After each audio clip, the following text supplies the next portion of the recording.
Let's see how to screenshot on iPad 9th generation. In the first step, tap on Settings. After that, pick Accessibility. Next, select Touch. In the next step, press on Assistive Touch. After that, turn it on.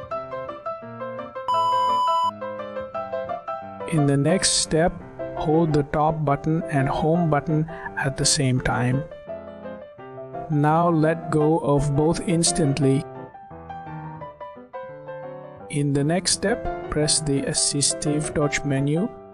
After that, click on Device. Now tap Screenshot. In the next step, open Photos app. Then navigate to Albums. After that, select Screenshots. You are good to go.